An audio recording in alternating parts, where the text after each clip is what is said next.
13번 팽창제. 팽창제는 빵 과자 제품을 부풀려 부피를 크게 하고 부드러움을 주기 위해 반죽에 첨가하는 재료입니다. 팽창제의 종류와 양은 제품의 종류에 맞게 사용해야 됩니다. 팽창제의 종류, 천연 팽창제와 화학적 팽창제가 있죠. 천연 팽창제는 빵에 사용되며 가스 발생이 많고, 여러분 이스트를 얘기하고 있습니다.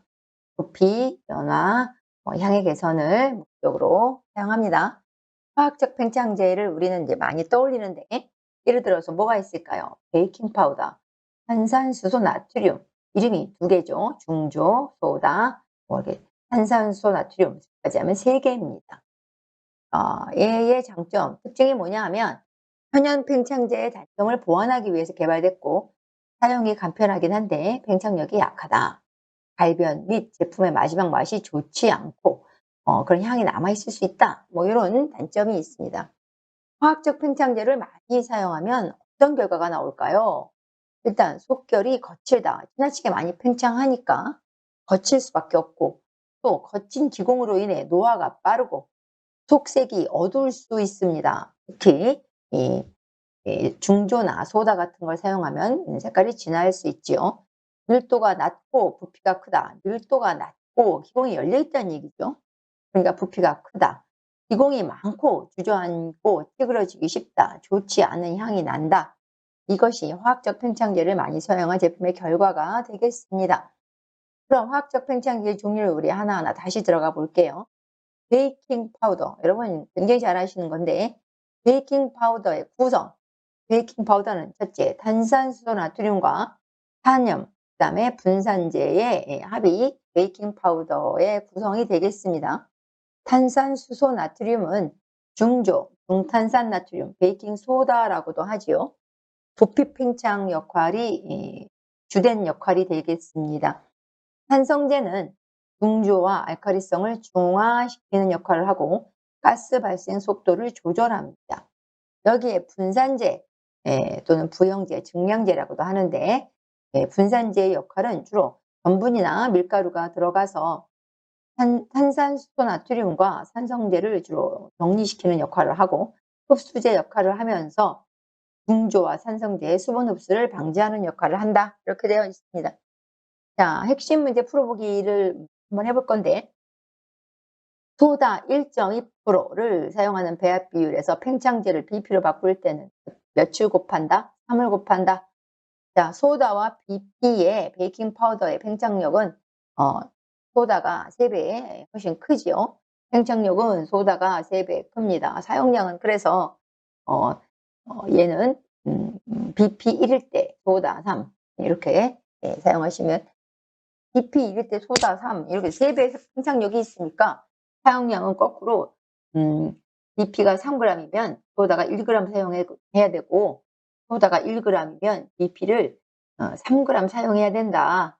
요 얘기입니다. 팽창력은 소다가 3배 크다 이런 얘기입니다. 뭐 별거 아닌데, 어쨌든 요거는 이렇게 하고 넘어가도록 하겠습니다. 베이킹 파우더의 종류는 가스 발생 속도에 따라 또는 pH에 따라 종류가 나뉘어집니다. 베이킹 파우더의 종류, 가스 발생 속도에 따라서 지효성, 지속성, 속효성, 이런 말이 나오죠. 지효, 늦은 반응이란 소리입니다. 효과가 느리다, 늦은 반응. 자, 고온에서 대량의 가스를 발생한다. 고온에서 표피를 터뜨리는 제품에, 오래 굽는 제품에 어울린다. 다시 말해서 파운드 케이크에 어울린다. 지속성, 이거는 지속, 오랜 기간 반응한다 이런 얘기죠. 오랜 시간 은근히 기름 제품에 적합하다.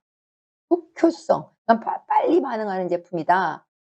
실온 및 저온에서 대량 가스를 발생시킨다.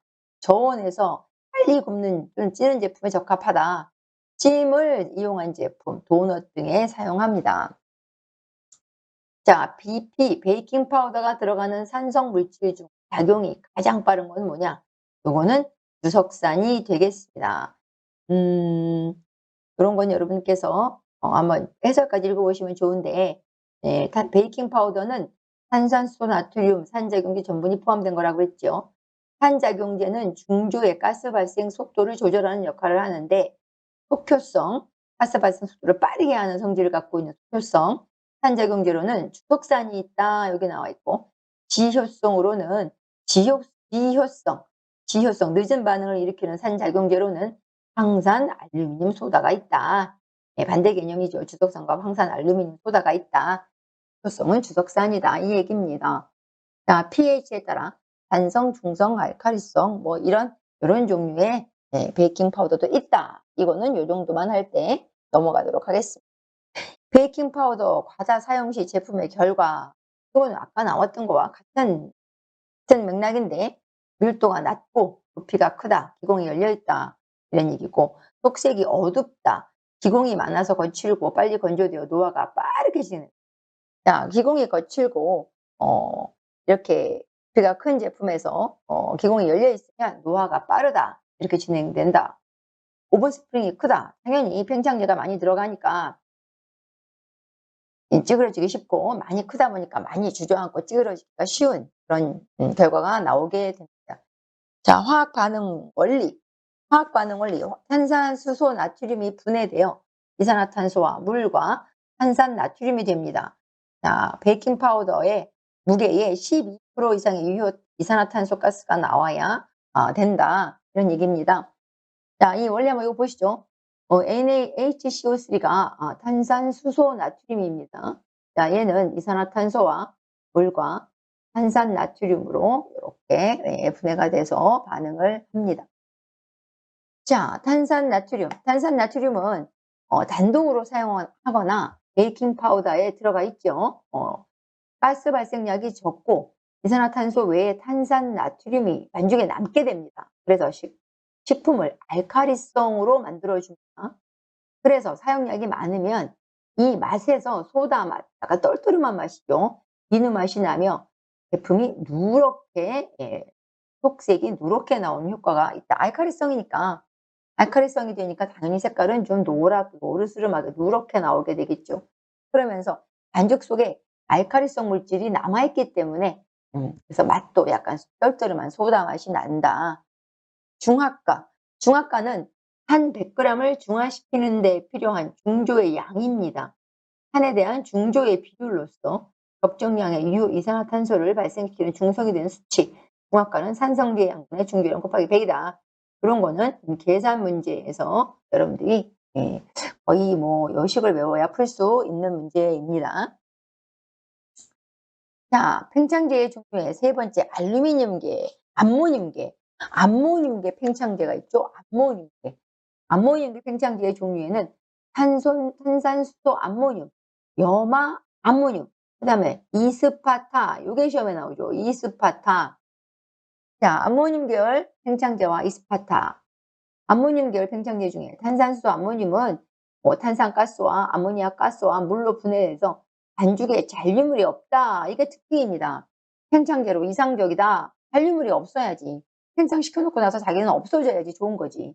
위에서 했던 것처럼 남으면 떨떠름한 맛도 나고 그러잖아요. 염화 암모늄도 마찬가지입니다. 역시 증발해버리죠. 이스파타. 시험 문제는 이게 잘 나왔습니다. 과거에. 만두나 찐빵에 사용하는 속효성 팽창제가 뭐냐? 네, 이스파타입니다. 또 속색을 하얗게 만들어 주기까지 합니다. 찐빵에 많이 사용합니다. 암모늄계 팽창제의 장점이 뭐냐? 물만 있으면 단독으로 작용한다. 밀가루 단백질을 부드럽게 한다. 뭐 팽창제니까 당연히 이런 효과가 있겠지요. 쿠키에 사용하면 퍼짐성이 좋아진다. 많이 퍼진다. 제일 좋은 장점은 이거죠. 굽기 중 분해되어 잔류물이 남지 않는다. 이것이 가장 큰 장점입니다. 자, 14번 안정제 보겠습니다. 안정제는 유동성이 그러니까 주주주주 흐르는 액체 혼합물의 불안정 상태라고 우리가 얘기할 수 있습니다. 이게 약간 덩어리지거나 모양이 형태가 유지가 돼야 안정된 상태라고 할 때, 이게 이제 흐르는 상태니까 불안정한 상태라고 얘기할 수 있겠죠. 여기에다 점도를 증가시켜서 안정된 상태로 만들어주는 작용을 우리가 안정제라고 합니다. 다시 말해서 조일 상태, 이게 액체 상태죠. 조일 상태가 겔 상태로 다시 말해서 유동성이 없어지고 고화된 상태로 가는 과정을 우리가 어떤 재료가 만들어주느냐, 그것이 바로 안정제입니다. 반고체 상태라고 할 수 있겠죠. 식품 첨가물입니다. 또는 뭐 여기 나와 있죠. 중점, 응고, 유화 이런 역할을 합니다. 자, 풀어보기에서 식물성 안정제가 아닌 거. 이건 너무 뻔한데 굉장히 많이 나옵니다. 젤라틴 동물성입니다. 또 젤리와의 3요소 나온 김에 풀어보죠. 산, 당, 팩틴. 산, 당, 팩틴 이것이 젤리와의 3요소입니다. 그래서 이것이 답이 아닙니다. 자, 안정제의 종류. 안정제의 종류에는 팩틴, 젤라틴, 한천, 알긴산, CMC, 트레칸스, 로커스빈, 껌 뭐 이런 게 많이 나오는데 몇 가지만 짚고 가겠습니다. 팩틴, 과일 속에 주로 들어있죠. 과일 속이나 식물 속에 들어있는 당의 일종입니다. 다당류죠. 설탕의 농도 50% 이상, pH 2.8, 3.4 중에 산일 때 젤리를 형성한다. 산당 팩틴 나왔죠. 우리가 주로 잼 만들 때, 젤리 만들 때, 마멀레이드 만들 때 응고제로 사용하는 게 팩틴입니다. 젤라틴, 이것은 유일한 동물성입니다. 동물성. 곰탕 끓일 때 왜 식으면 단단해지는 거 그거죠. 젤라틴. 얇은 2g짜리 요즘은 그런 거 젤라틴 파는 것도 있죠.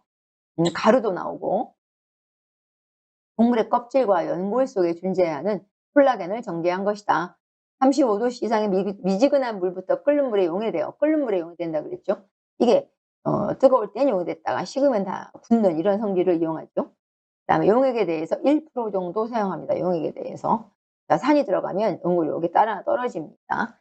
자, 한천 하면 양갱이죠. 한천 하면 양갱입니다. 그 실한천 그거 북궁으로 그거 우리 옛날에 많이 했는데 해조류인 우뭇가사리에서 추출해서 동결건조시켜서 만듭니다.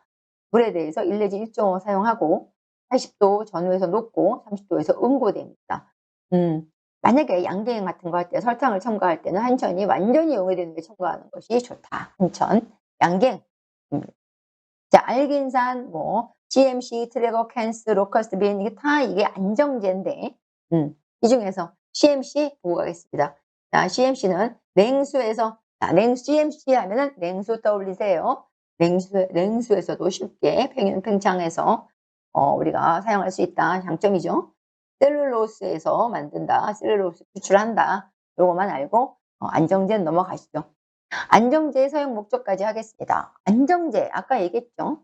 안정제는 조류 상태를 개 상태로 만드는 건데 따라서 머랭의 수분 배출을 억제하고 아이싱의 끈적거림과 부서짐을 방지하고 젤리, 무스 케이크에 주로 우리 젤라틴 같은 거 많이 사용하잖아요. 무스 케이크, 흡수제로 노화 지연 효과가 있고 토핑의 거품을 모두에서 안정시키고 하위 충전물의 농후화제, 결합제 역할을 해주고 또한 이게 이제 모양이 이제 딱 받쳐주니까 포장성 이런 목적으로 사용된다. 이것이 안정제였습니다. 15번 향료와 향신료. 향료 보겠습니다. 향료는 직접적으로 향을 주는 재료입니다. 직접적으로 천연향료와 인조향료, 합성향료 이런 게 있습니다. 자, 제조 방법에 따라서 알코올성 향료와 비알코올성, 유화, 분말 향료가 있습니다. 알코올성 향료, 이건 수용성 향료, 에센스라고도 하는 것들 우리 많이 보셨죠? 얘는 수용성 향료다 보니까 열에 대한 휘발성이 크다. 주로 아이싱, 청량음료, 아이싱과 충전물 제조, 빙과류에 사용됩니다. 물에 용해될 수 있게 만든 제품이지요. 지용성, 기름에 녹는 향료보다 내열성이 약해서 고농도의 제품을 만들기 어렵다. 다시 얘기해서 굽지 않는 제품, 자, 굽지 않는 제품에 사용한다. 이것은 알코올성 향료입니다. 자, 비알코올성 향료는 반대의 개념이겠죠. 지용성 향료라고 합니다. 주로 오일을 얘기합니다. 굽기 과정 중에 향이 날아가지 않습니다. 요거는 이제 굽는 제품에 사용하죠. 굽는 제품. 또 뭐 캐러멜에도 사용하고 비스킷 캔디에도 사용할 수 있습니다. 나머지는 뭐 여러분들이 읽어보시면 되겠습니다. 향신료 가겠습니다. 향신료는 직접 향을 내주는 게 아니라 주재료에서 나는 불쾌한 냄새를 막아준다. 아까 향료하고 달랐죠. 향신료는 자기가 직접 냄새를 낸다기보다는 불필요한 냄새를 막아주는 역할이 주 목적인 경우가 많습니다. 또한 그 재료와 어울려서 풍미를 향상시키고 제품의 보존성을 높여주는 역할을 합니다. 자, 뭐 굉장히 많이 나와 있는 올스파이스, 넌맥, 정향, 박하, 생강, 오레가노, 카다몬, 후추, 캐러웨이 뭐 이런 종류입니다. 이 중에서 뭐 넌맥 이런 거 한번 해 볼까요? 넌맥은 육주국과의 교목의 열매를 산매에서 6주간 햇빛에 건조시킨 것으로 한 개의 종자에서 넌맥과 메이스를 얻을 수 있다. 얘네 한 자매, 한 형제입니다, 얘네가. 넌맥을 싸고 있는 껍질로 만든 게 베이스입니다. 넌맥을 싸고 있는 껍질이 있겠죠? 배로 만든 향신료가 베이스입니다. 우리 그 도넛에 이거 넣어서 시험 종목에도 있습니다, 이거. 그다음에 박하, 페퍼민트 향 이런 거 우리 아시고 생강, 이거는 뿌리 줄기에서 생강은 뿌리에서 나는 독특한 향신료고 오레가노 하면은 피자죠. 오레가노 하면 피자에 향신료 많이 사용하는 거고 카다몬도 있고 후추는 우리 모르는 사람 없으실 것 같습니다. 캐러웨이는 C죠. C를 통째로 간 겁니다. 자 그래서 자 핵심 문제 풀어보기 위해서 향신료의 사용 목적이 아닌 것은 예 뭐 영양분은 유령분 뭐 엉뚱한 얘기입니다. 이런 건 상식적으로 푸실 수 있을 것 같고요. 자 이 중에서 요 문제는 많이 나옵니다. 잎을 건조시킨 게 예 뭐냐 뭐 이런 거. 잎을 이 어떤 거는 뭐 반대로도 막 나오는 경우도 있어요. 이게 엉뚱하게 이런 문제 나오면 잘 찍어야 됩니다. 여기서는 오레가노가 정답입니다. 잎이니까. 자 계피는 뿌리였고 넌메그나 메이스는 열매입니다. 열매. 열매를 싸고 있고 씨앗을 싸고 있는 게 메이스고 열매죠. 오레가노는 잎입니다. 요런 문제 한번 시험 문제 최근에 본 것 같습니다. 제가. 자 여기까지가 우리가 공부했던 내용들이었고 다음 장에서는 드디어 기초 재료과학에 대해서 공부하게 되는데 여기서부터 머리가 좀 아픕니다. 여러분 끝까지 우리 같이 함께 해요.